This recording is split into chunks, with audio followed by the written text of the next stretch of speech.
हेल्सिंगस्ट अकेले ही पूरी थियान लोंग पायरेट्स को तितर बितर कर चुका था। यहां तक कि ड्रैगन किंग भी उस पर सीधा अटैक नहीं कर पा रहा था। बहादुरी तब तक ही काम आती है जब तक ताकत में अंतर ना हो।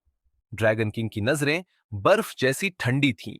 वो जानता था कि अगर जहर से जलने का रिस्क लेकर पास गया तो शायद हेल्सिंगस्ट को खत्म कर सकता है। लेकिन ऐसा करते ही कोलंबियन नेवी की निगाहें उस पर टिक जाती और फिर मौत तय थी। उसने अपना मिराज ड्रैगन क्लोन भेजा ताकि टाइम मिल सके और फिर हवा में मुड़कर बाई लियान की ओर उड़ गया। नीचे बाकी पायरेट्स जहरीले अटैक से बुरी हालत में थे। कई तो आधे इंसान आधे राक्षस जैसे हो चुके थे। ड्रैगन किंग ने बिना कुछ कहे बाई लियान को अपनी पूंछ में लपेटा और उड़ गया। बाकी सदस्य चिल्लाते रह गए, ड्रैगन किंग, हमें छोड़कर मत जाओ। लेकिन वो नहीं रुका। जहर से बीमार लोग अब सिर्फ बोझ थे। ड्रैगन किंग ने जाते हुए बस इतना कहा, तुम्हारे साथ का शुक्रिया। बचे हुए पायरेट्स गुस्से में बोले, ली फेंगशियन, तू धोखेबाज है, तू बचेगा नहीं, भगवान का सोर्स तुझे नहीं मिलेगा। लेकिन थोड़ी ही देर में वो सब जहर से गल गए। दूर से हेल्सिंगस्ट ने जाते हुए ड्रैगन किंग को देखा, मगर पीछा नहीं किया। उसने बस कमांड सेंटर में रिपोर्ट दी, लीडर ली फेंगशियन और डिप्टी बाई लियान बच निकले हैं। जनरल हॉर्न ने रिपोर्ट सुनकर कहा, यह आदमी यूं नहीं मरेगा। साइड में खड़े लेफ्टिनेंट कुलूडी ने कहा, इसकी पावर वैल्यू 9800 है, इसे मारना आसान नहीं। हेल्सिंगस्ट ग्राउंड फाइटिंग में एक्सपर्ट था, पीछा करना उसका काम नहीं। जनरल ने सिगार का कश लिया और कहा, यह भविष्य में हमारे लिए खतरा बन सकता है। उधर ड्रैगन किंग और बाई लियान एक शांत जगह पर लैंड हुए।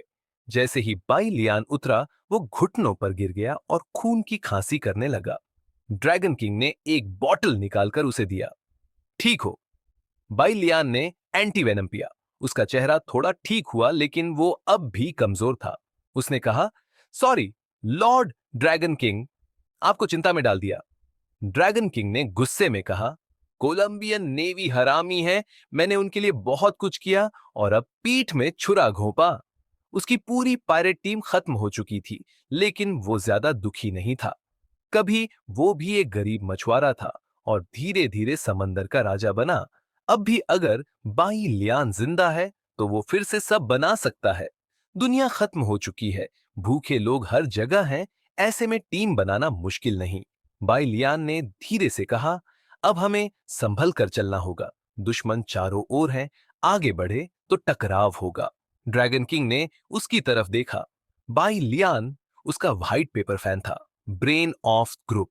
उसी की वजह से ड्रैगन किंग एक ताकतवर राजा बन पाया। बाइलियान बोला, हमें सीधा लड़ने का मतलब हार है, लेकिन अगर हम इंतजार करें तो मौका मिल सकता है।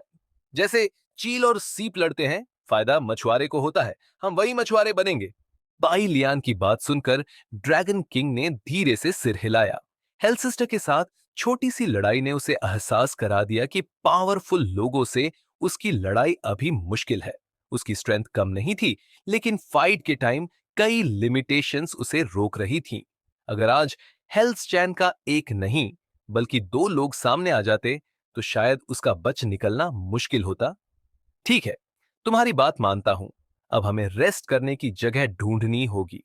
ड्रैगन किंग का बॉडी टाइप थोड़ा डिफरेंट था, इसलिए वो स्लोली जहर को खुद से बाहर निकाल सकता था।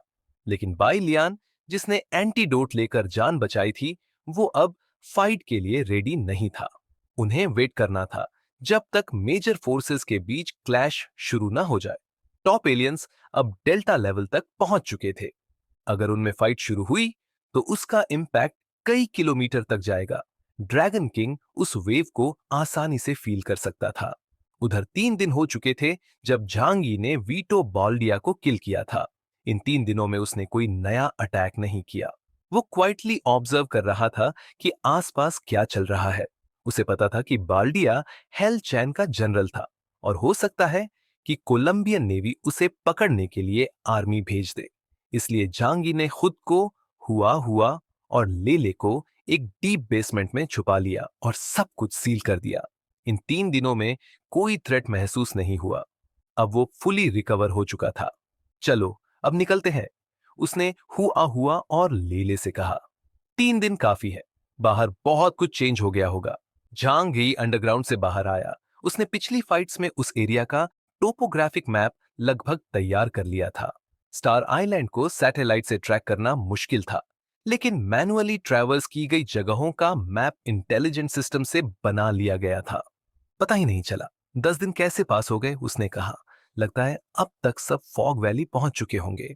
फॉग वैली पहुंच जाना एंड नहीं था, बस असली स्टार्ट वहीं से होना था। सभी को पता था कि फाइनल टारगेट है सोर्स ऑफ गॉड, जो ग्राउंड के नीचे छुपा है। और जैसे जैसे पॉइजन जॉन टाइट हो रहा था, एनमीज से फाइट्स होना ऑलमोस्ट कंफर्म था। जांग यी ने डायमेंशन डोर ओपन किया और कहा, चलो अब हमारी बारी है। वो हुआ हुआ और लेले को लेकर वैली के एज तक पहुंचा, लेकिन अंदर सीधे नहीं गया। उसने पहले लेले को स्काउटिंग के लिए भेजा। लेले ने ग्राउंड सूंघा और अचानक एक डायरेक्शन में फोकस करने लगा। बॉस, वहां कुछ बहुत अच्छा है। ओह, क्या है वहां? झांगी ने पूछा। वो एनर्जी वाला बॉडी जो हमने पहले भी देखा था, सोर्स का कंपेनियन। बिल्कुल, ये तो कोई भी नहीं छोड़ेगा। इस बार झांग ये अकेला गया। उसने हुआ हुआ और लेले को वहीं वेट करने को कहा। हुआ हुआ थोड़ा कंफ्यूज था, मालिक इतना केयरफुल क्यों हो गया। इस दौरान झांगी ने अपने कपड़े चेंज कर लिए थे। अब वो कोलंबियन एलियन की तरह लग रहा था, बल्दिया की कॉम्बैट यूनिफॉर्म पहने। अब जब सब मेरी तलाश में हैं, तो जैसे ही मैं दिखा सब पहचान लेंगे, तो डिस्गाइज करके थोड़ा कंफ्यूजन क्रिएट करना बेटर रहेगा। बॉस, आप तो जीनियस हो, लेले बोला। हुआ हुआ बस बड़बड़ाया, इतना सीरियस होने की क्या जरूरत है, इस आइलैंड में आपकी स्ट्रेंथ का कोई मुकाबला ही नहीं। झांगी बस स्माइल किया, बेटर सेफ देन सॉरी। उसी वक्त लेले ने सिग्नल दिया। सोर्स एल्फ की एनर्जी वाली डायरेक्शन मिल चुकी थी। जर से भरे इलाके में एक जगह ऐसी थी जहां मियास्मा नहीं था। वहां मूनलाइट फैली थी और माहौल पीसफुल था। दर्जनों सोर्स एल्व्स या तो ग्राउंड पर बैठे थे या रूइंस की वॉल से टिके हुए थे और म्यूजिक में खोए हुए थे। बीच में था एक बिग एल्फ, वाइट हेयर, सींग जैसे एंटलर्स और हाथ में एक लंबी फ्लूट। लेकिन यह सीन ज्यादा देर तक नहीं चला। फॉग से एक मैन बाहर निकला, लॉन्ग हेयर, फोरहेड पर ब्लैक हेडबैंड और आईज के पास शमाटे स्टाइल स्मोकी मेकअप। जैसे ही उसने एल्फ को देखा, वो लाउडली हंस पड़ा। हा हा हा, एक बिग वाला सोर्स एल्फ। मिस्ट वैली के एनपीसी भी अब नेक्स्ट लेवल हो गए हैं। धुआं जैसे मेकअप वाले आदमी ने जोर से हंसी उड़ाई, जैसे किसी ड्रामा का हिस्सा हो। तभी दूर से एक और आदमी आया, लाल बाल, कमर पर सिंपल सा समुराई स्वॉर्ड। उसने गुस्से में कहा, चुप रहो, यहां शोर मचाना खतरे से खाली नहीं। मेकअप वाला बोला, मैं जोर से बोलता हूं क्योंकि मैं सही काम कर रहा हूं। लाल बालों वाला सिर हिलाकर रह गया। अगर ये इतना ताकतवर न होता तो शायद इसके साथ काम भी न करता। उसने सामने खड़े बड़े टोटोरो जैसे क्रिएचर की तरफ देखा और बोला, ये तो high level delta grade inhuman के बराबर है। जैसे ही उनके मन में बुरी नीयत आई, टोटोरो का गाना रुक गया। एल्व्स डर के मारे उसके पीछे भाग गए और टोटोरो की प्यारी आंखें अब खतरे की तरह चमकने लगीं। उसने डरावनी दहाड़ मारी और चारों तरफ चांदनी जैसी वेव फैल गई। जहरीली हवा 100 मीटर तक पीछे हट गई, लेकिन दोनों आदमी तैयार थे। उनके शरीर से पावरफुल सुपर नेचुरल एनर्जी निकली और उन्होंने उसे रोक लिया। टोटोरो जैसे सोर्स एल्व्स में बहुत एनर्जी होती है, लेकिन वो सिर्फ इंस्टिंक्ट से लड़ते हैं। इसीलिए मेकअप वाला उन्हें एनपीसीज कहता है। अगर फाइटिंग का तरीका पढ़ लिया जाए तो उन्हें फटाफट हराया जा सकता है और फिर मिलती है प्योर एनर्जी जो हर कोई चाहता है। लेकिन तभी एक और एनर्जी फील हुई। जहरीले धुएं से एक लंबी, स्लिम और वेस्टर्न फीचर्स वाली औरत बाहर निकली। उसका कॉम्बैट यूनिफॉर्म देखकर दोनों उसे पहचान गए। Code name Medusa. लाल बाल और मेकअप वाले दोनों का मुंह उतर गया। अगर हेल्थ चेन का कोई मेंबर यहां है तो मुश्किल हो सकती है, क्योंकि सब मिलकर काम कर रहे थे, दुश्मन नहीं थे।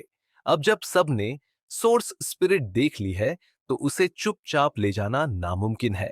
मेडुसा, असली नाम जूडी क्रिस्टीना, जिसकी पावर वैल्यू है 9600। वो बहुत टॉप लेवल पर नहीं, लेकिन उसकी असली ताकत है उसका जहरीला साथी सांप, जिसका नाम है ब्लड स्पॉटेड स्नेक किंग, जिसकी वैल्यू भी है 9500। ये कोई आम अजगर नहीं बल्कि जहरीला स्नेक है, जिसका शरीर अजगर जैसा है लेकिन फन और जहर दोनों रखता है। इसलिए क्रिस्टीना का असली फाइटिंग पावर कई सीनियर मेंबर्स जितना है। जैसे ही उसने दोनों को देखा, कमांड सेंटर से फौरन पहचान आ गई।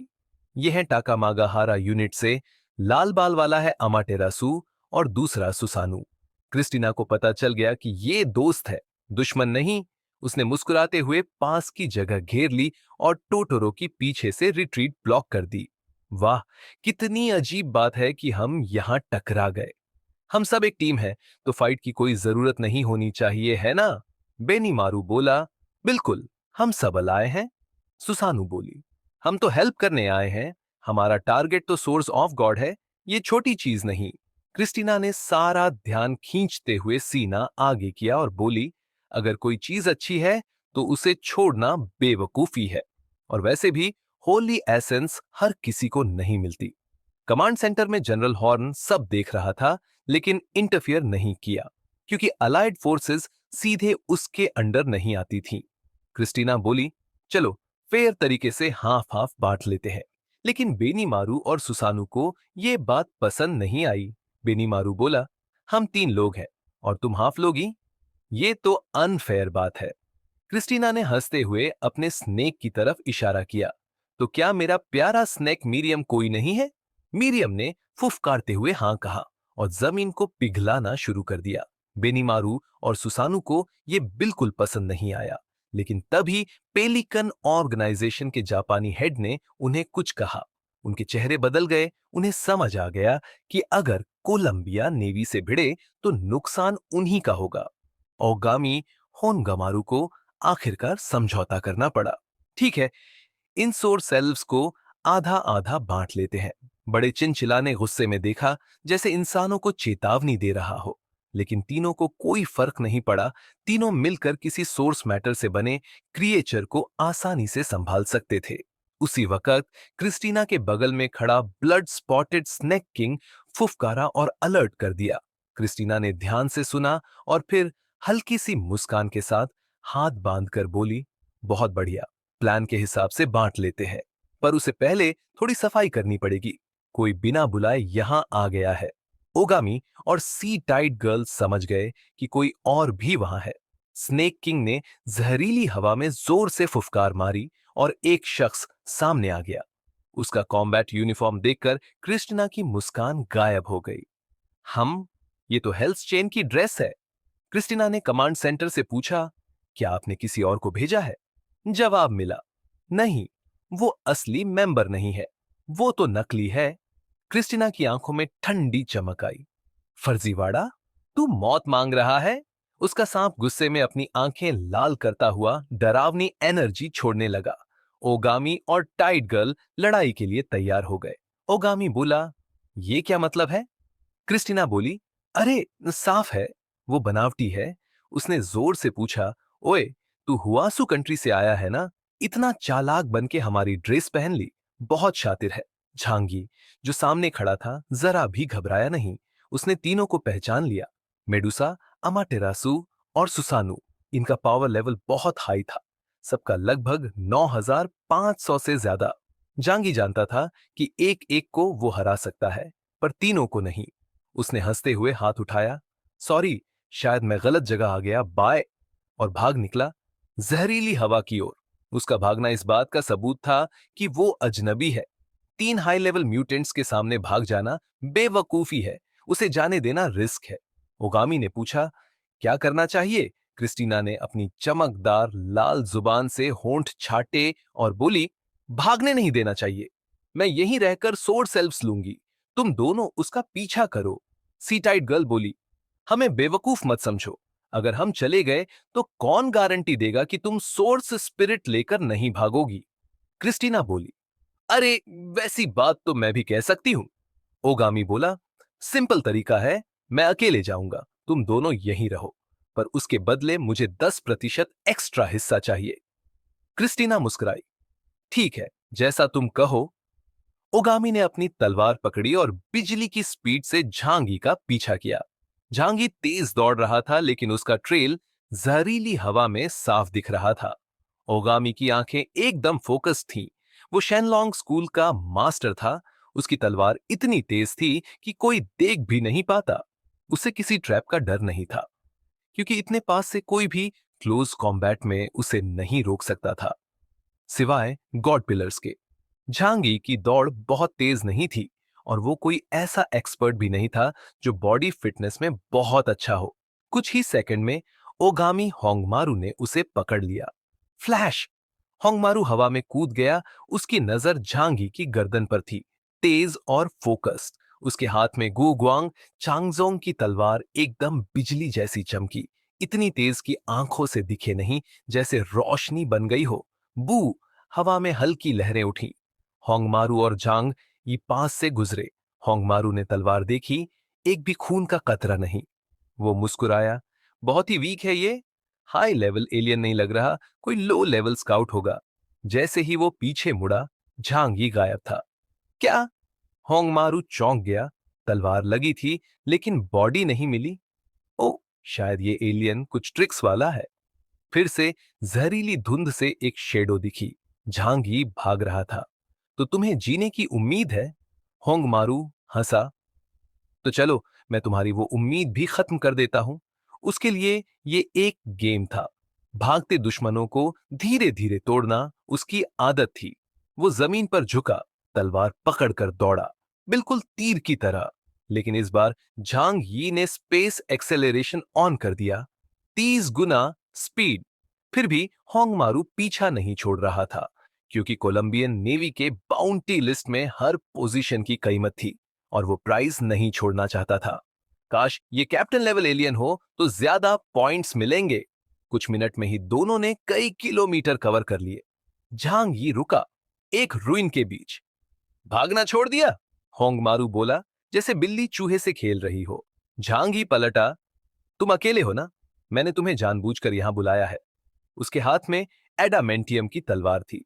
होंगमारू हंसा। तू मुझसे ड्यूल करेगा? हा हा हा। लेकिन क्या पता, मैं खुद जानबूझकर यहां नहीं आया। कैप्टन एलियन की बाउंटी मुझे अकेले चाहिए। झांगी ने तलवार उसकी तरफ तानी। इतना घमंडी मत बनो। अगर तुम मुझे पहचान लेते तो बोलने की हिम्मत नहीं करते। ओह, तो तू है कौन? झांग ही हंसा, फिर जोर से बोला, सुनो नीच नियॉन बोना, मैं हूं जंगनान रीजन का स्टार, हुआशु देश की ग्लोरी और ब्लिजर्ड सिटी का सबसे बड़ा जीनियस, सेलेस्टियल गॉड स्क्वाड का कैप्टन डेंग चेन टोंग। होंगमारू थोड़ा चौंका। नाम सुना था। एरोशन मून ग्रुप ने जियांगनान पर अटैक किया था, तब वही डेंग शेनटोंग सामने आया था। ओह, तो ये तू है? होंगमारू बोला, लेकिन उसकी नजरों में अब भी तुच्छता थी। उसने तलवार निकाली, तेजी से झांग यी की तरफ बढ़ा, लेकिन जैसे ही उसका वार पड़ा, झांग यी गायब। धड़ाम! पीछे से काली फ्लेम हाफ मून की शेप में होंगमारू की पीठ पर गिरी। बूम! होंगमारू ब्लॉक करने की कोशिश में कई मीटर दूर जा गिरा। ये तो डेंग शेनटोंग नहीं है। उसने गुस्से में चिल्लाया। उसे धोखा दिया गया था। उसने झांगी की बात मान ली थी, क्योंकि वो मानता था कि असली मास्टर अपना नाम छुपाते नहीं। काश पहले मिला होता तो सबक सिखा चुका होता। उसकी आंखों में अब सिर्फ गुस्सा था। जांगी की एक जोरदार वॉर से ग्रेट गॉड होंगवान थोड़ा पीछे हट गया। उसने वॉर को ब्लॉक तो किया, लेकिन वॉइड की ताकत ने उसके हाथ सुन्न कर दिए। इतनी ताकतवर स्ट्राइक, ऐसा वार तो बस कुछ ही लोग कर सकते हैं, और स्पेस की एबिलिटी रखने वाला सिर्फ एक ही है। तुम कैयोनीस हो, जियांगनान डिस्ट्रिक्ट से। ग्रेट गॉड होंगवान अब सतर्क हो गया। केवंस का नाम अब स्टार आइलैंड पर एक डर की तरह फैल गया है, खासकर जब से उसने हेल चेन्स के थॉर और उलर जैसे ताकतवर एलियंस को मार डाला। उसका इनाम था 5 अरब कोलंबियन डॉलर। होंगवान का दिल खुशी और डर दोनों से भर गया। उसने तुरंत सी टाइड गर्ल से कांटेक्ट किया। सुसानू, सामने केओन्स है, जल्दी मेडुसा को बुलाओ, हम 3 मिलकर उसे खत्म करेंगे। लेकिन जवाब मिला, हम अभी बिजी हैं। होंगवान चौंक गया। उधर वे दोनों एक विशाल चिंचिला से लड़ रही थीं, जो बेहद खतरनाक निकला। इधर कयोन्स यानी जांग यी ने हमला जारी रखा। उसे एहसास हुआ कि उसकी पहली वार में पावर कंट्रोल की कमी थी, लेकिन नियॉन का नंबर एक फाइटर इतनी आसानी से मरने वाला नहीं था। यहां ध्यान देने की बात है कि ability index and real combat power एक जैसे नहीं होते। असली फाइट में स्ट्रैटेजी, एनवायरनमेंट, वेपन्स और पर्सनल स्किल्स बहुत मैटर करते हैं। जांगी जानता था, जब होंगावान अकेले उसका पीछा करता हुआ आया तो वो पहले ही अपनी मौत के रास्ते पर था। उसने एक सेकंड भी बिना गंवाए 3 किलोमीटर के रेडियस में 10 डायमेंशनल गेट्स समन कर दिए। फिर उसने व्हाइट ऑल निकाला और गोलियों की बारिश शुरू कर दी। इन बुलेट्स में होली सिल्वर की ताकत थी और स्पीड थी 10 गुना साउंड स्पीड से भी तेज। लेकिन होंगवान भी कोई मामूली स्वॉर्ड्समैन नहीं था। उसकी तलवार क्यूनिमित्सु नगामुने से सभी बुलेट्स को काट दिया गया। जांगी ने रुकने का नाम नहीं लिया। अब उसने होली जज से वॉइड की ब्लैक फ्लेम्स छोड़ दी। होंगवान ने तुरंत दूरी बनाई, लेकिन उसके चेहरे पर डर नहीं, बल्कि एक्साइटमेंट थी। समझ गया, अगर इसकी एबिलिटी समझ ली जाए तो कैओनेस को हराया जा सकता है। जांगी की पिछली लड़ाइयों की सारी इंटेल अब कोलंबियन नेवी ने सभी एलियंस को दे दी थी।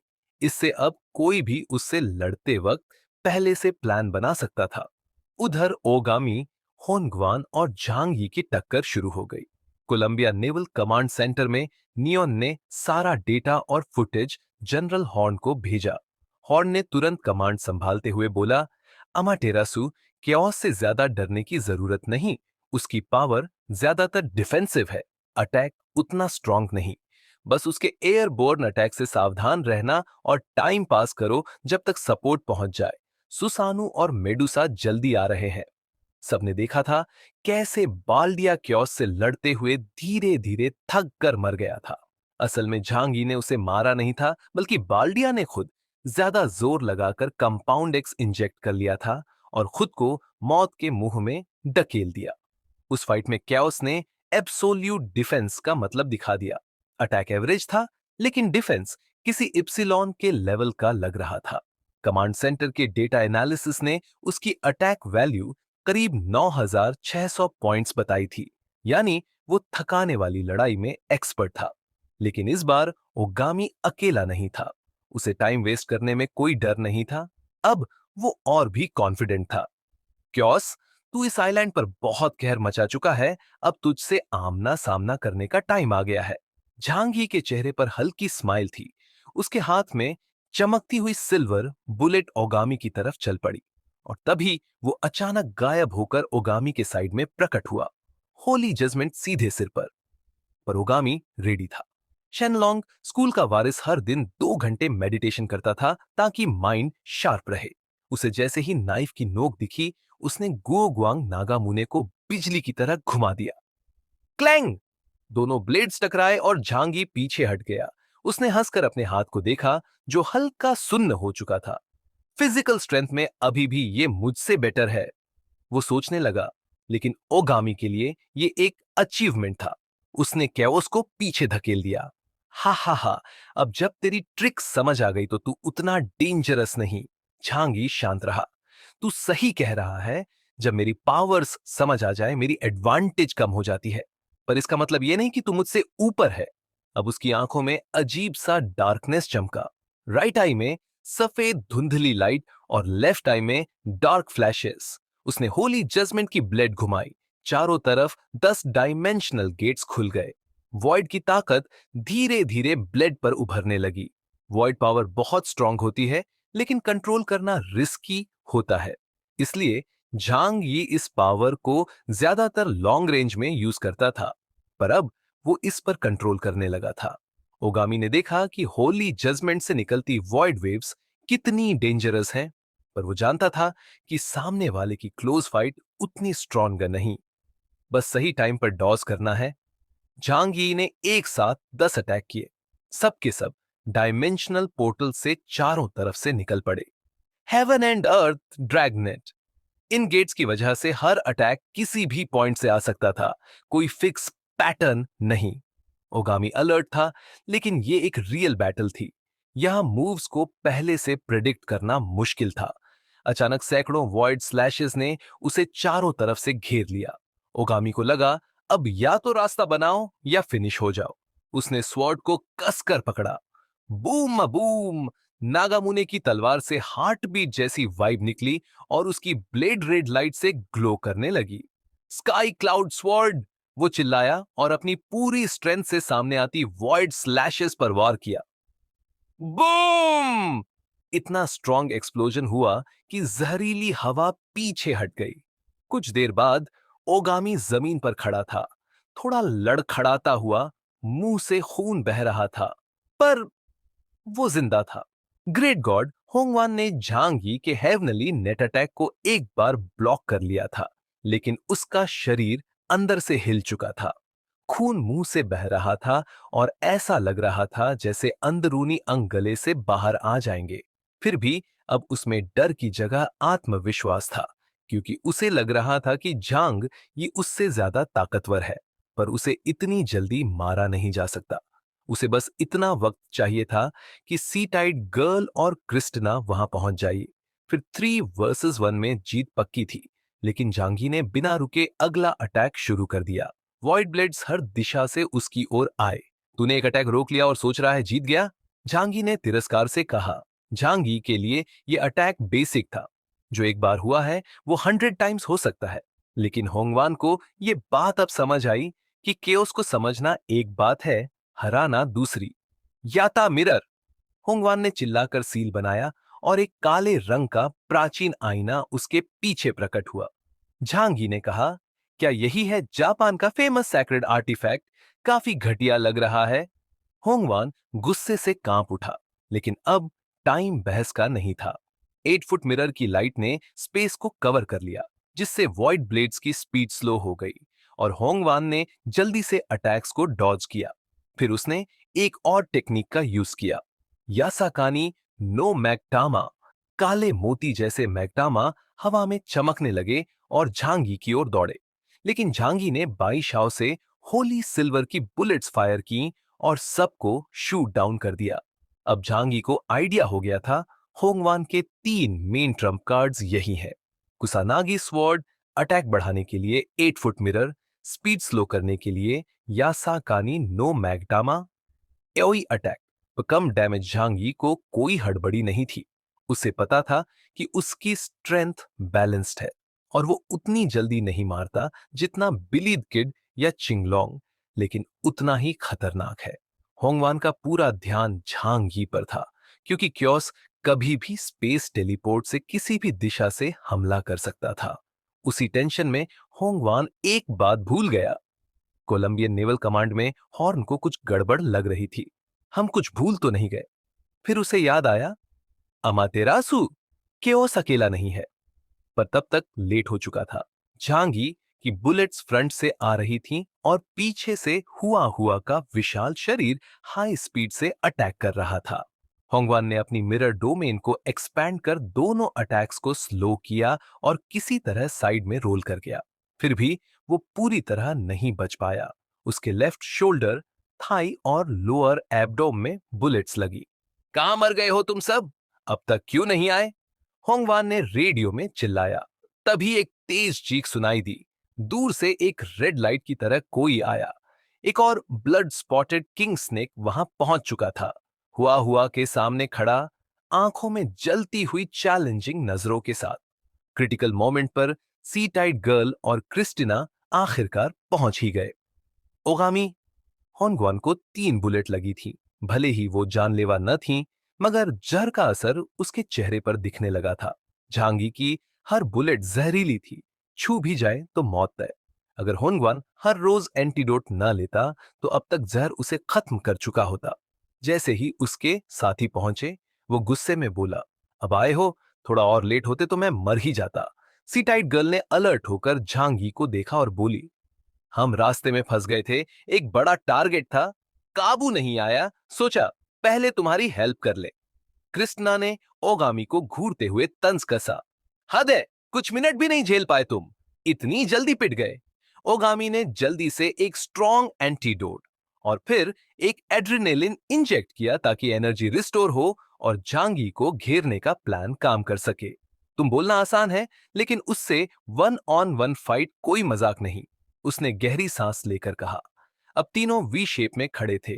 सामने सबसे कम पावर इंडेक्स वाला सुसानु उमी नो उमी खड़ा था। अब 3 बनाम 1 है, गेम बदल चुका है। ओगामी और उमी हिमे की पार्टनरशिप पुरानी थी। कॉम्बो अटैक में इनका पावर डबल हो जाता था। इधर हुआ हुआ को ब्लड स्पॉटेड स्नेक किंग ने रोक रखा था। जहांगी ने सबको ठंडी नजरों से देखा। भले ही वो ओगामी को तुरंत नहीं हरा सका, मगर उसका मकसद पूरा हो गया था। उसकी फाइटिंग कैपेसिटी अब 30% कम हो चुकी थी। कमांड सेंटर में सबकी नजर स्क्रीन पर थी। अगर ये तिकड़ी केओस को हरा दे तो सोर्स ऑफ गॉड की लड़ाई का पासा पलट सकता था। पर क्या वाकई हम उसे हरा सकते हैं? कर्नल कुलूडी ने धीरे से कहा। झांग यी ने पहले ही हेल की चेन के 2 मेंबर मार दिए थे। उसकी डिफेंसिव पावर लोगों के दिल में डर भर चुकी थी। असल दिक्कत उसकी अटैक नहीं, उसकी ऑलमोस्ट अनस्टॉपेबल डिफेंस थी। हॉर्न ने शांत होकर कहा, हमें उन पर ट्रस्ट करना होगा। क्रिस्टिना, अमाटेरासु और सुसानु बी के ये सब मौत से खेलकर निकले हुए वॉरियर्स हैं। तीनों पहले से प्लान बना चुके थे। झांगी को बस कृष्णा की आई ऑफ द बैंशी की पावर का पता था, जो मूवमेंट सील कर सकती थी। बाकी 2 की पावर्स अभी भी मिस्टी थी। उधर ओगामी ने कहा, हमें उसकी स्पेस स्किल को ब्लॉक करना होगा, वरना ये लड़ाई नहीं, जंगला दौड़ बन जाएगी। कृष्णा बोली, उसकी हरकत रोकने का काम मुझ पर छोड़ दो। ओगामी की आंखों में चमक आ गई। अगर तू सिर्फ 0.1 सेकेंड भी उसकी स्पेस स्किल स्लो कर दे तो हम उसे चीर सकते हैं। बस यही स्ट्रैटेजी थी। झांगी की डिफेंस हटते ही उसकी असली ताकत कोई डर की बात नहीं। क्रिस्टिना की आंखें चमकी। इज ऑफ द बैंशी एक्टिवेट हुआ। झांगी ने फील किया कि उसका पूरा शरीर स्लो हो गया। इवन 30x स्पेस एक्सेलरेशन में भी वो हाफ स्पीड पर आ गया। उसी वक्त सामने खड़ी सी टाइड गर्ल बिजली सी दौड़ी। उसकी बॉडी पर ब्लैक स्पॉट्स उभर आए, ब्लड एनर्जी घूम रही थी। पलक झपकते ही वो झांगी के सामने थी और उसका पंच सीधा चेहरे पर। सुसानु, एनहांसमेंट क्लास की एलियन, जिसकी कोड नेम थी blood of the mad God. इस फाइटिंग क्लास की क्लोज कॉम्बैट स्किल इतनी पावरफुल होती है कि ये किसी भी हाई लेवल एलियन को सेकंड्स में डाउन कर सकती है। झांग यी ने फिर से डायमेंशनल गेट खोलने की कोशिश की, लेकिन इस बार स्पेस भी उसकी मदद नहीं कर सका। आइज ऑफ द गॉर्गन एक रूल बेस्ड एबिलिटी है। जब भी कोई एलियन कृष्णा की नजर में आता है, उसकी सुपर नेचुरल पावर की स्पीड और बॉडी मूवमेंट काफी स्लो हो जाते हैं। ये किसी को पत्थर बना देने वाली मिथिकल गॉर्गन जितनी डेंजरस तो नहीं, लेकिन टॉप म्यूटेंट्स के लिए ये काफी जानलेवा हो सकता है। जांगी को जैसे ही कृष्णा की आइज ऑफ बैंशी ने देखा, सी टाइड गर्ल ने तुरंत blood of mad God activate किया और सामने आ गई। उसी वक्त कृष्णा ने अपना काला लेजर गन निकाला, जिससे पर्पल लेजर बुलेट्स निकली। उगामी बेनिमारू ने राइट साइड से यासाकानी नो मागाटामा से हमला किया और हवा में याता मिरर के साथ ढेर सारे मगाटामा घूमने लगे। सब कुछ ही सेकंड्स में हो गया। तीनों ने एकदम परफेक्ट टीम वर्क दिखाया। उनके लिए ये कोई टेस्ट नहीं था, ये सीधा एक किलिंग मूव था। झांगी के चेहरे पर हल्का सरप्राइज दिखा। शायद उसे अंदाजा नहीं था कि उसकी स्पेशल एबिलिटीज रोक दी जाएंगी। डायमेंशनल गेट खुला ना हो तो उसकी सबसे बड़ी कमजोरी सामने आ जाती है। लेकिन ये सब सच नहीं था। ये सब झांगी की देयर स्पेस टाइम इको एबिलिटी का पूर्वाभास था। कृष्णा को जैसे ही अटैक का सिग्नल मिला, झांगी ने एलियन स्पेस से कुछ फ्लैश बॉम्ब्स निकाले और उसके पैरों की तरफ फेंक दिए। एक्सप्लोजन और तेज लाइट ने क्रिस्टिना को टेम्पररी ब्लाइंड कर दिया। उसी मौके का फायदा उठाकर झांगी ने एक डायमेंशनल गेट खोला और सीधा उसके पीछे प्रकट हुआ। उसने सबसे पहले क्रिस्टिना को टारगेट किया, लेकिन अचानक उसका बॉडी स्ट्रक्चर बदल गया। वो एक फ्लेक्सिबल नागिन जैसी फॉर्म में आ गई और जांगी का पावरफुल अटैक मिस कर दिया। उसने पलटकर जांगी की तरफ देखा ताकि उसे फिर से सील किया जा सके, पर जांगी ने जमीन पर स्वॉर्ड मारकर मिट्टी और बर्फ से उसकी विजिबिलिटी बंद कर दी। जांगी ने डजन से ज्यादा माइक्रो रॉकेट्स भी दागे, जिससे ब्लास्ट और हीट के कारण कोई भी उसे ट्रैक नहीं कर पाया। तब क्रिस्टिना ने कहा, बस 0.5 सेकंड चाहिए मुझे उसे सील करने के लिए। सी टाइट गर्ल ने blood of the mad God से अपनी ताकत और डिफेंस बढ़ाकर सीधा झांगी की तरफ हमला किया और ओगामी बेनीमारू ने दूसरी साइड से पिंसर अटैक प्लान किया। झांगी ने उनके सामने डायमेंशनल गेट्स खोल दिए ताकि वो ट्रैप हो जाए, मगर दोनों को झांगी की एबिलिटीज की नॉलेज थी। उन्होंने विंड फ्लो से गेट की डायरेक्शन डिटेक्ट कर ली और उसे डॉज कर लिया। झांगी ने एक साथ 10 डायमेंशनल गेट्स अपने चारों ओर सर्कुलेट कर दिए, दो खुद की सेफ्टी के लिए रखे। वो लगातार दूरी बनाकर फाइट कर रहा था, जबकि उसके हाथ में white owl gun non-stop fire कर रही थी। सिटाइट गर्ल एक तेज अनप्रिडिक्टेबल शैडो की तरह इधर उधर घूम रही थी। उसका बड़ा ब्लैक रेड एनर्जी वाला फिस्ट जांग ई की तरफ आया, मगर जांग ई ने हाफ स्टेप बैक लेकर खुद को एकदम दूर पहुंचा लिया। लेकिन जैसे ही झांगी फिर से प्रकट हुआ, ओगामी ने अपना स्वॉर्ड हटाकर एक ब्लैक मिरर समन किया। याता मिरर शिनकेई त्सुकुमिमोन। एक ब्लैक लाइट निकली जो झांगी पर पड़ी और उसे लगा जैसे उसकी सोल उसके बॉडी से बाहर खींच ली गई हो। ग्रेट गॉड, होंगवान के अटैक से झांगी का दिमाग कुछ पल के लिए ट्रांस में चला गया, और वही पल बहुत कुछ बदलने के लिए काफी था। उसकी दो दुनियाओं के बीच का बांड थोड़ी देर के लिए अस्थिर हो गया। सी टाइट गर्ल ने अपना मुंह इतना बड़ा खोला मानो उसके अंदर अलास्का फिट हो जाए। फिर उसने अपनी काली झुर्रीदार बाह उसके गले में डाल दी और कुछ संघर्ष के बाद एक अजीब कीड़े जैसी तलवार निकाली, लाल रंग की, पतली और खंडित जोड़ों वाली। इसे वो 10 फिस्ट स्वॉर्ड कहती है। उसकी पावर का तरीका दूसरों से अलग है, वो पैरासाइटिक है। जांगी की एबिलिटीज एक्टिवेट करने से पहले ही वो उस पर झपट पड़ी। उसी वक्त क्रिस्टना की नजर जांगिए पर पड़ी। गॉर्गन की नजर उसकी पावर्स को स्लो कर चुकी थी, और सामने एक पागल देवता था जो 10 फिस्ट स्वॉर्ड से हमला करने वाला था। एकदम परफेक्ट टीम वर्क लग रहा था। जनरल हॉर्न ने दूर से देखकर कहा, कोई भी पावर अजेय नहीं होती। स्पेस की सबसे बड़ी कमजोरी होती है सील करना। झांगी मुस्कुराया, क्योंकि उसे समझ आ गया था कि यह सब उसकी पुरानी बैटल के बाद से ही प्लान हो रहा था। उसकी रेपुटेशन इतनी स्ट्रांग थी कि हर कोई उससे डरता था। पर तभी उसके पैरों की परछाई से एक काली आकृति निकली, बहुत तेज, जैसे बिजली। उसने सी टाइट गर्ल की स्वॉर्ड को क्लैंग की आवाज में रोका और उसे पीछे धकेल दिया। सभी चौंक गए। इतनी बड़ी बैटल में कोई नोटिस भी नहीं कर पाया कि एक और फाइटर वहां मौजूद थी। झांगी ने उसे देखा और मुस्कुरा दिया। तो नाइट क्रो स्क्वाड की कैप्टन, तुम छिपकर मेरा पीछा कर रही थी। वो लड़की जिंगवेई ब्लैक कॉम्बैट यूनिफॉर्म में थी, silver ball, black eye mask और पूरी तरह एक्सप्रेशनलेस चेहरा। उसे जू जेंग ने भेजा था, शायद प्रोटेक्शन के लिए या शायद निगरानी के लिए। झांगी को अब समझ आ गया था, यह सब प्लान का हिस्सा था, और जिंगवेई भी इसे जानती थी। उसने बिना टाइम वेस्ट किए कमांड ली, सुसानुआ मुझ पर छोड़ दो, तुम अमातेरासु और मेडुसा से निपटो। झांगी मुस्कुराया, सुसानुआ सबसे वीक है। जिंगवेई बोली, पता है, इसीलिए तो उसे चुना, बाकी दो को तो मैं भी नहीं हरा सकती। झांगी मन ही मन बोला, अगर ये लड़की ना होती तो मैं इसे गिगोलो ही कह देता। इतना कॉन्फिडेंस। झांगी इतना थक चुका था कि अब उसे शिकायत करने का मन भी नहीं था। पर अब एक एक्स्ट्रा हेल्पर मिल गया था, जो किसी भी हाल में फायदे की बात थी।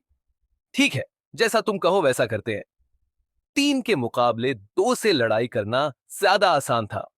जिंगवेई बिना ज्यादा बोले एक शैडो में बदल गई और जमीन की परछाई में समाकर सी टाइट गर्ल की ओर बढ़ गई। वो खुद को पूरी तरह से शैडोज में छिपा सकती थी, बिल्कुल झांगी जैसी, एक स्पेस टाइप एलियन। सी टाइट गर्ल ने 10 फिस्ट स्वॉर्ड पकड़ी और तेजी से इधर उधर नजरें दौड़ाई। 3 डैगर्स शैडो से निकलकर उसके चेहरे की ओर बढ़े, लेकिन उसने स्वॉर्ड घुमाकर सबको रोक लिया। इसी बीच जिंगवेई अचानक साइड से उभरी, जमीन पर झुकी और शैडो से एक जायंट लेजर कैनन निकाल लिया। उसने उसे अपने कंधे पर उठाया, सी टाइट गर्ल की ओर टारगेट किया और ट्रिगर दबा दिया। बूम! सी टाइट गर्ल दूर जा गिरी, लेकिन ज्यादा नुकसान नहीं हुआ। उसकी ड्रेस थोड़ी फटी बस। टॉप लेवल म्यूटेंट होने के नाते उसकी डिफेंस बहुत स्ट्रांग थी। जिंगवेई बिना परवाह किए लेजर कैनन के साथ शैडोज में मूव करती रही और अटैक्स करती रही। जांग यी को यह फाइट जानी पहचानी लगी। दोनों की एबिलिटीज स्पेस बेस्ड थीं, लेकिन पावर लेवल में फर्क था। जिंगवेई उससे काफी पीछे थी। अब जांग यी ने टाइम वेस्ट नहीं किया। उसने अपने हाथ में हॉली जज की स्वॉर्ड उठाई और वॉइड पावर को एक पॉइंट पर कंडेंस किया।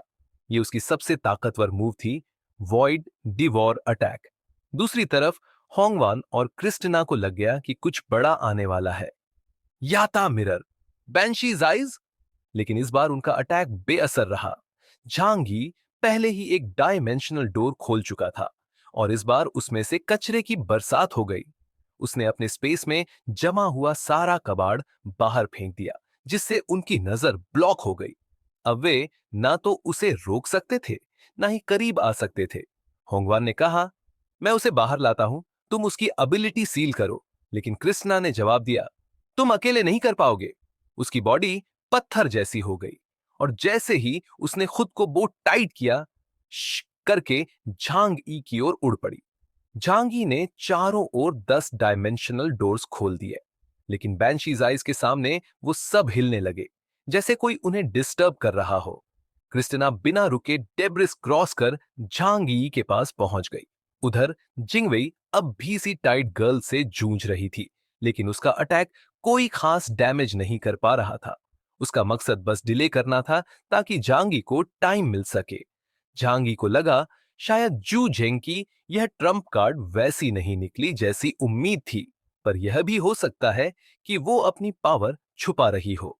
जिंगवेई, मेरी शैडो में वापस आ जाओ। हुआ, पीछे हटो। झांगी ने दोनों को कमांड दिया। जिंगवेई बिना सवाल किए वापस उसकी शैडो में समा गई और कैट हुआ भी पीछे हट गई।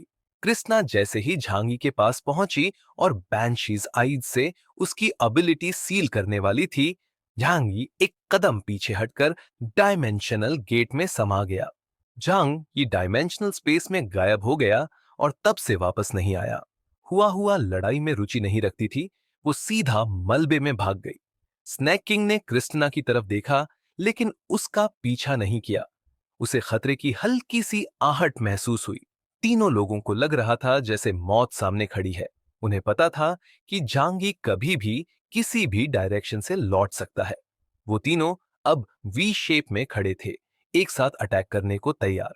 डायमेंशनल स्पेस में टाइम बहुत स्लो चलता है। बाहर की 1 मिनट वहां 1 साल के बराबर लगती है। झांगी को वॉइड पावर को चार्ज करने में बस 3 सेकंड लगते हैं।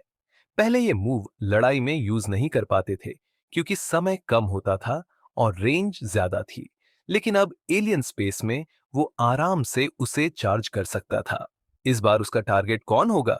होंगवान की हालत खराब थी। 3 गोलियों की चोट से वो बेयरली खड़ा था। कृष्णा और सी टाइट गर्ल भी समझ गई थी कि अगर झांगी चालाक है तो सबसे पहले वही मारेगा। तभी तीनों को अचानक मौत जैसा डर महसूस हुआ। ऊपर देखा, स्काई में एक ह्यूज ब्लैक गेट खुल चुका था, जैसे नरक का दरवाजा। बीच में एक ब्लैक स्फीयर थी जो लाइट को निगल रही थी। यही झांगी की डेडली मूव थी, void dark world. Black ball उनके बीच में फटा और तीनों अलग अलग डायरेक्शन में भागे, लेकिन फिर भी वॉइड ने 3 किलोमीटर का पूरा एरिया निगल लिया। सारा इलाका काले स्फीयर में तब्दील हो गया। कोलंबिया नेवी कमांड सेंटर में अलार्म बजने लगे, high energy ahead, evacuate now. Horn डर से कांप रहा था। इंटेलिजेंस में यह मूव कभी मेंशन ही नहीं था। असल में झांगी ने बाल्डिया पर यह मूव इसलिए नहीं चलाया था क्योंकि वो जाइंट वुल्फ से स्विच कर सकता था, लेकिन इन तीनों में ऐसी कोई एबिलिटी नहीं थी। डार्क वर्ल्ड चुपचाप आया और पूरा एरिया पार्टिकल में बदल गया। झांगी स्काई में खड़ा था, एक हाथ में होली जजमेंट और दूसरे में एलियन फूड से अपनी एनर्जी रिस्टोर कर रहा था।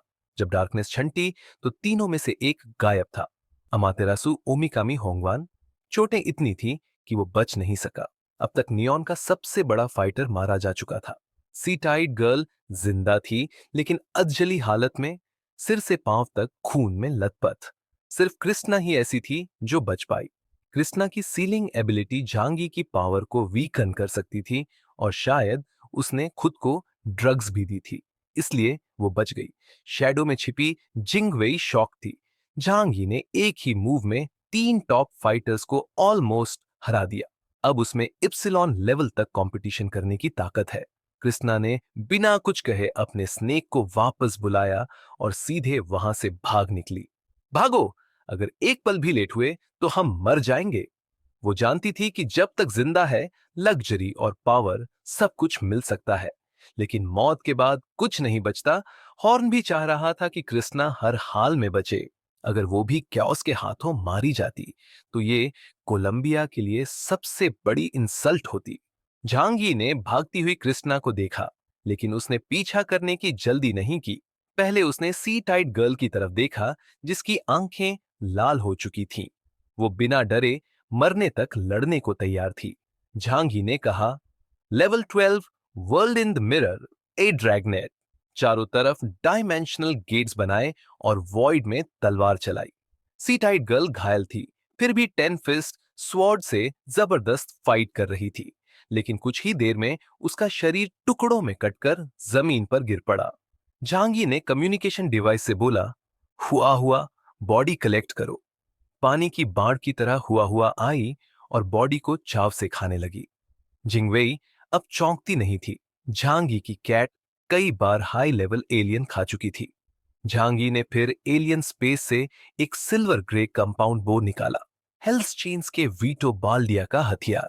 पहले उसे ये कोल्ड वेपन बेकार लगा था, पर बाल्डिया से फाइट के बाद उसकी सोच बदल गई। उसने वॉइड पावर को एरो पर चार्ज किया। एक ब्लैक फ्लेम स्टॉर्म बन गया। झांगी ने कृष्णा को टारगेट करते हुए एरो छोड़ा।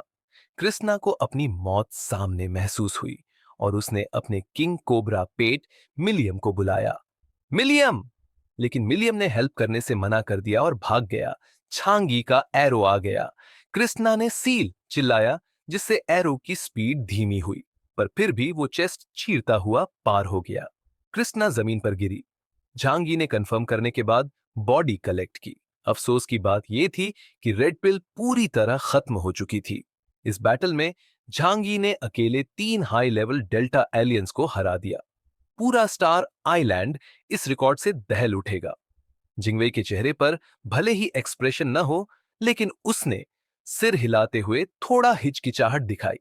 अब झांगी की स्ट्रेंथ उसे भी समझ नहीं आ रही थी। तभी झांगी ने कहा, अब बात करते हैं, तुम्हारे और मेरे बीच क्या हुआ था। वो जानता था जिंगवेई उसे लंबे समय से फॉलो कर रही थी। शायद उसने उसके सीक्रेट्स भी सुन लिए हों। झांगी अब पूरी तरह रेडी था। अगर जरूरत पड़ी तो सामने खड़ी औरत को मारने में देर नहीं करेगा। जिंगवेई को जांग यी की साफ किलिंग इंटेंटिव महसूस हुई। उसे पता था कि ये कोई मजाक नहीं है। अगर उसने आज सही जवाब नहीं दिया तो जैंग उसे मार डालेगा। थोड़ा रुककर जिंगवेई बोली, केओस, मैंने अभी तुम्हारी जान बचाई थी। जैंग ने आंखें संकरी की। क्या तुम्हें सच में लगता है कि मुझे तुम्हारी जरूरत थी? जिंगवेई का भरोसा डगमगाया। उसे लगा था 3 लोगों का एक साथ हमला जियांग नहीं झेल पाएगा, लेकिन उसने जो ताकत दिखाई वो सोच से परे थी। जियांग ने व्हाइट ऑल और होली जजमेंट बाहर निकाले। तुमने हमेशा मुझसे अच्छा व्यवहार किया, लेकिन मुझे यकीन है कि तुमने जू झेंग को सब रिपोर्ट किया होगा। इसलिए अगर मैं तुम्हें खत्म भी कर दूं तो उसे कोई हक नहीं मुझे रोकने का। डर के मारे झिंगवई पीछे हटी। रुको, मैंने अभी कुछ भी हेडक्वार्टर्स को नहीं भेजा। हुआ हुआ ने रास्ता ब्लॉक कर दिया था। मैं तुम्हारी शैडो में थी इन दिनों। कोई सिग्नल नहीं, कोई चांस नहीं इन्फो भेजने का, वो बोली। जैंग मुस्कुराया, मैं क्यों मानूं तुम्हें? मेरी कम्युनिकेशन सिस्टम चेक कर लो, जिंगवेई ने कहा। और अगर तुमने रिकॉर्ड्स डिलीट कर दिए हो तो? जियांग ने चाकू निकाला। सिर्फ एक तरीका है, इंजेक्शन। इंजेक्शन। जिंगवेई शॉक्ड रह गई। जियांग ने नीली दवा निकाली, वेरिटा सीरम। ये किसी की भी मेंटल वॉल तोड़ सकता है। नहीं, मैं ये नहीं होने दूंगी, वो चिल्लाई। अब ये तुम डिसाइड नहीं कर सकती, जियांग ने कहा। अगर जू झेंग ने धोखा दिया है तो हम रिश्ता तोड़ देंगे, सिंपल। चांगनान डिस्ट्रिक्ट जी मुझे खो देगा तो खत्म हो जाएगा। जिंगवेई घबरा गई। उसकी स्पेस पावर भी जियांग के आगे बेअसर थी। मैं कोच से बात करवा सकती हूं। मुझे जू झेंग पर जीरो ट्रस्ट है। शॉट लेना है या नहीं डिसाइड करो। जियांग और हुआ हुआ की इंटेंट ने उसे जकड़ लिया। मैं हेडक्वार्टर से पूछ लूं। नॉट अलाउड, जियांग ने साफ मना कर दिया। आखिरकार जिंगवेई ने सिर झुका लिया। हुआ हुआ ने उसे पकड़ लिया जैसे कोई डॉल। जियांग ने इंजेक्शन दे दिया। तुम्हें पछताना पड़ेगा अगर तुमने इररेलेवेंट बातें पूछी। इंटरेस्टिंग, तुम्हारे अंदर और भी सीक्रेट्स छुपे हैं, जियांग ने कहा। फिर वो उसे लेकर दूर रूइंस की तरफ निकल पड़ा। इंटरोगेशन में सिंगवेई ज्यादा देर नहीं टिक सकी। वेरिटासीरम ने उसे मजबूर कर दिया सच्चाई बताने पर। जियांग ने ब्लाइंड फोल्ड हटाया। ऐसी ब्लू आईज देखकर चौंक गया। तुम कौन हो? उसने पूछा। मेरा नाम मुयान है। मैं जैंगनिंग सिटी के मोशान डिस्ट्रिक्ट से हूं। अपोकैलिप्स के बाद वो जिंदा रही, पावर्स जागी और फिर ब्लिजर्ड सिटी के लोग उसे ले गए। वहां एक्सपेरिमेंट्स हुए, स्पेशल सेल्स इम्प्लांट किए गए जिससे ताकत बढ़ी। मैं अकेली नहीं थी, कई और इनह्यूमंस भी थे और ये सेल्स एक ही सोर्स से थे। उसका नाम है युआन कोंगे। युआन कोंग ये, इस नाम को सुनते ही झांगी की आंखों की पुतलियां सिकुड़ गई। इतने टाइम बाद फिर से ये नाम सुनना हैरान करने वाला था। त्यानहाई सिटी, स्नोकल्ट की लीडर, सबसे खतरनाक दुश्मन और पहली इप्सिलॉन लेवल इनह्यूमन जिसे झांगी की फाइट हुई थी। तब पूरे त्यानहाई की पावर और ब्लैक रोप टीम के सारे मेंबर्स ब्यान जुनवू को छोड़कर एक साथ मिलकर लड़े थे। आखिर में झांगी ने जो ट्रिगर पहले से प्लांट किया था, उसी से किसी तरह उसे मार पाया था। तो ऐसा था, अब समझ आया। जहांगी बुदबुदाया। उसकी आंखों में पुरानी यादों की परछाई झलक रही थी।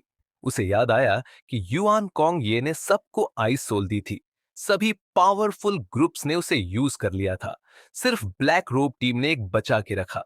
अगर कुछ एक्स्ट्रा ना हुआ हो तो वही सेल्स जैंगनान रीजन की साइंटिफिक डिपार्टमेंट तक पहुंच गए होंगे। क्या उन्होंने बिंगपो को कॉपी कर लिया? उसने माथा सिकोड़ते हुए सोचा। अगर युआन कोंग ये को क्लोन किया गया तो इसका मतलब एप्सिलॉन लेवल इनह्यूमंस अब मास प्रोड्यूस हो सकते हैं। पर जैसे ही उसकी नजर जिंगवेई पर गई, वो आइडिया खारिज कर दिया। 2051 की क्लोनिंग टेक्नोलॉजी इतनी एडवांस नहीं थी, वरना जिंगवेई इतनी वीक ना होती। शायद 9300 पावर पॉइंट्स के आसपास। झांग यी ने शांति से पूछा, युआन कोंग ये के क्लोन सेल्स के बारे में जो कुछ पता है सब बताओ। जिंगवेई ने सब बताया, लेकिन वो पूरे प्रोजेक्ट की डिटेल्स नहीं जानती थी। उसने बताया कि जब झांग ये जियांगनान से गया तब ब्लिजार्ड सिटी ने बाहर के टैलेंट्स को बुलाना शुरू किया और उन पर आइस सोल ट्रांसप्लांट एक्सपेरिमेंट्स किए। इनका फेल होने का चांस हाई था। मतलब क्लोनिंग में अब भी बड़ी कमियां थीं। पर फिर जिंगवेई की एक बात से जांगी पूरी तरह अलर्ट हो गया। नाइटक्रो स्क्वाड के सारे मेंबर्स सबसे सक्सेसफुल क्लोन सब्जेक्ट्स है, पर हमारा असली मिशन है जू यू को फ्लॉलेस बनाना। वो एक ऐसा एलियन है जिसके ग्रोथ की कोई लिमिट नहीं है। एक दिन हम सब मरेंगे और वो हमसे अपनी पावर लेगी। इसीलिए मेरा कोड नेम है जिंगवेई, जो अपनी जान देकर एक नई पावर को जन्म देता है। झांग यी की आंखें ठंडी होती गई। अब सब क्लियर था। जू झेंग का एटीट्यूड चेंज क्यों हुआ, ब्लिजार्ड सिटी में बाहर वालों की भीड़ क्यों बढ़ी, अब समझ आ गया। युआन कोंग ये दोबारा लौटी थी, लेकिन अब एक नए रूप में, ज्यादा पावरफुल और पूरी जैंगनान रीजन के कंट्रोल के साथ। जू झेंग एक ऐसा इप्सिलॉन बनाना चाहता था जो पूरी तरह उसके कंट्रोल में हो। समझ गया, झांगी ने इस पर कोई जजमेंट नहीं दी। जू झेंग क्या करता है वो उसकी प्रॉब्लम है, पर अगर उसने झांगी को टारगेट किया तो वो बहुत बड़ी मिस्टेक होगी। झांगी ने जिंगवेई की ठोड़ी पकड़ के कहा, जू झेंग ने तुम्हें मेरे साथ क्यों भेजा? जिंगवेई बोली, प्रोटेक्ट करने के लिए। मतलब आपकी हेल्प करने के लिए। उसे लगता है आप अकेले इंपल्सिव डिसीजंस लेते हो। और झांगी ने पूछा, आपको मॉनिटर करना, चेक करना कि क्या आप गॉड सोर्स को खुद के लिए लेने की कोशिश करते हो। अगर हां, तो आपको रोकना। जू झेंग उस गॉड सोर्स का हिस्सा जू यू को देना चाहता है। झांगी थोड़ा सोच में पड़ गया। गुस्सा नहीं आया, उसे किसी से वफादारी की उम्मीद नहीं थी। जैसा कि एक फिल्म का डायलॉग है, अगर तुम मुझे एक बार में नहीं मार पाए और मैं बच गया तो सही दाम पर हम फिर से बिजनेस कर सकते हैं। जू झेंग एक पार्टनर है, कोई भरोसेमंद फ्रेंड नहीं। पर अब जिंगवेई को लेकर एक पॉइंट था। जब वो वापस जाएगा तो इस बात को लीवरेज जरूर करेगा। जू झेंग को सफाई देनी पड़ेगी। और रही बात जू यू की, जांगी को भरोसा था जब तक वो लौटेगा वो खुद एप्सिलॉन लेवल तक पहुंच चुका होगा। और जू झेंग इतना मूर्ख नहीं कि दोनों को फाइट करने दे। क्लोन असली नहीं होता, अगर मेमोरीज नहीं है तो वो सिर्फ एक परछाई है। अगर जुयू सामने भी आ जाए, झांगी डरता नहीं। उसने जिंगवेई का कम्युनिकेशन डिवाइस उतारा और अपनी एलियन स्पेस में रख दिया। हुआ हुआ, उसकी क्रिएचर बोल पड़ी, मास्टर मुझे इसे खा लेने दो। नहीं, झांगी ने ठंडे लहजे में कहा, जू झेंग से रिलेशन पूरी तरह टूटा नहीं है। इसे मारना फायदे का सौदा नहीं होगा। पर यह बोझ है, हुआ हुआ बोली। ये गॉड सोर्स के पीछे है। जरूरी वक्त पर यह आपको धोखा दे सकती है। नहीं देगी, झांगी ने शांति से जवाब दिया। हुआ हुआ मुस्कुराई। वो सही है, इसे देखना चाहिए कि मास्टर कितने स्ट्रांग है। फिर जाकर उस बूढ़े जू झेंग को रिपोर्ट दे दे, वरना वो खुद को बहुत समझदार समझेगा और कोई बड़ी मूर्खता कर बैठेगा। जांग यी ने अमातेरासु, सुसानुओ और मेडुसा को मारने के बाद समझ लिया था कि स्टार आइलैंड की जंग अब आखिरी स्टेज में है। अब ज्यादा कैप्टन लेवल लोग नहीं बचे थे। जो भी थे वो फॉग वैली पहुंच चुके थे। मतलब अब आने वाले ओपोनेंट्स और भी ज्यादा पावरफुल होंगे। लेकिन जांग यी को कोई जल्दी नहीं थी। जब तक एप्सिलॉन लेवल एलियन न हो, उसे कोई खतरा नहीं। और अगर कोई ऐसा आया भी जिसे वो हरा न पाए, तो भी उसके हारने के चांस सिर्फ 50-50 होंगे। उसने कमांड सेंटर से बात नहीं की, बल्कि ऑपरेशंस के डेप्यूटी मिनिस्टर सीतू शिन को कांटेक्ट किया। सीतू शिन ने कॉल उठाया। कैप्टन काउस, कोई खास बात? जांगी ने कामली कहा, मैंने 3 एलियंस मारे, जापान का अमातेरासु और कोलंबिया के सुसानुओ और मेडुसा। सीतू शिन कुछ सेकंड शॉक में रह गया। उसे लगा जैसे उसने कुछ गलत सुना हो। क्या आप दोबारा कह सकते हैं? उसने पूछा। जांग यी हंस पड़ा। मैंने तीनों को मारा। उसने उनके बॉडीज की फोटोज सीतू को भेज दी। मेडुसा की बॉडी और बाकियों की फोटो देखकर सीतू शिन को अब कोई शक नहीं रहा। होंगवान की तलवार की टूटी हुई झलक ने बाकी कंफर्म कर दिया। सीतू शिन खुशी से कांप उठा। उसे पता था चांगी स्ट्रांग है, पर इतना ये उसने सोचा भी नहीं था। 1-on-3 विक्ट्री, ये तो इप्सिलॉन लेवल ताकत के करीब है। जांगी ये बोला, अचीवमेंट्स रिकॉर्ड कर लो, बाद में रिवॉर्ड लूंगा। बिल्कुल हुंदुन, तुमने आज हिस्ट्री बना दी। सीतू शिन इतना खुश था कि वो चाहता था जांगी अब स्टार आइलैंड छोड़कर वापस आ जाए। वैसे भी जियांगनान को गॉड सोर्स से ज्यादा उम्मीद नहीं थी। जांग यी ने जो किया वही काफी था। उधर जिंगवेई के साथ जांग यी निकला। हुआ हुआ ने जमीन खोदकर लेले को बाहर निकाला, जो फाइटिंग के डर से छुप गया था। कमांड सेंटर में सीतू शीन की हालत देखकर सब ऑफिसर्स हैरान रह गए। किसी ने पूछा, क्या हुआ मिनिस्टर? सीतू शिन मुस्कुराया, कुछ खास नहीं, बस हमारे कैप्टन काउस ने कुछ एलियंस मार दिए। ली त्यानियांग बोला, फिर से काउस? इस बार किसे मारा? सीतू शिन ने मीनिंगफुली देखा और कहा, अमातेरासु, सुसानुओ और मेडुसा। पूरे कमांड सेंटर में सन्नाटा छा गया। सबके चेहरे पर डिसबिलीफ था। कोई सोच भी नहीं सकता था कि काउस ने एक बार में तीनों को मार दिया होगा।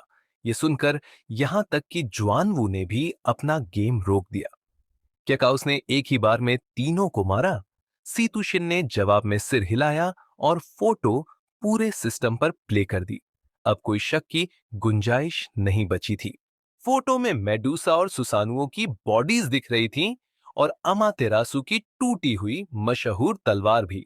सबूत खुद बोल रहे थे, जांगी ने ही इन तीनों को मारा था। कोई सस्पेंस नहीं बचा था। ये पूरी तरह से एक क्रशिंग विक्ट्री थी। ईस्ट चाइना सी रीजन में जैसे किसी ने आइस स्पेल डाल दिया हो। सब शांत, सब शॉक्ड। किसी की समझ में नहीं आ रहा था कि ये कैसे हुआ। ऐसी ताकत तो सिर्फ इप्सिलॉन लेवल के पास होती है। लेकिन जांगी तो सिर्फ 9800 इंडेक्स वाला एब्सोल्यूट डिफेंस है, उसने 1 on 3 कैसे कर लिया? ली त्यानयांग कुछ मिनट तक चुप रहा। उसे भी समझ नहीं आया कि ये मुमकिन कैसे हुआ। ज्वानवू ने फोटो देखा, फिर सिर झुका के गेम खेलने लगा। बोला, क्या जंगनान को अब अपना खुद का एप्सिलॉन मिलने वाला है? अगर जोंगी गॉड सोर्स पा गया तो वो इस रीजन का अकेला एप्सिलॉन होगा, और ज्वानवू को इससे कोई प्रॉब्लम नहीं थी। उधर ली त्यान्यांग धीरे धीरे रियलिटी एक्सेप्ट कर रहा था। जांगी ने इतनी पॉइंट्स कमा ली थी कि सभी को पीछे छोड़ दिया, यहां तक कि ईस्ट चाइना सी के फेमस फोर स्पिरिट्स को भी। वो थोड़ा इनसिक्योर हो गया। सोचने लगा, अगर गॉड सोर्स झांग यी को मिल गया तो वो मुझसे पुराने गिले शिकवे निकाल सकता है। उसने झटके से सिर उठाया और सीतू शिन से पूछा, मैं कमांडर इन चीफ हूं, फिर भी जांगी ने मुझसे रिपोर्ट क्यों नहीं की? बाकी सब ऑफिसर्स शॉक थे। जांगी को सवालों में घसीटना साफ ज्यादा पर्सनल लग रहा था। सीतू शिन ने ठंडी हंसी में जवाब दिया, इतनी बड़ी अचीवमेंट पर हम उसे शाबाशी देंगे, सजा नहीं। और तुम्हारे एटीट्यूड की वजह से ही शायद वो रिपोर्ट नहीं करता। ली त्यान्यांग भड़क गया और बोला, उसे बोलो, अगर उसे एलियंस मारना इतना पसंद है तो जाकर बिलीड किड को मारे। बिलीड किड, जो एप्सिलॉन के एकदम करीब है, उसे मारना मतलब सेक्रीफाइस चाहे जिसकी हो, फाइनल बेनिफिट ईस्ट चाइना सी को मिलेगा। सीतुशिन बोला, तो फिर आप लोग क्यों नहीं जाते उसे मारने?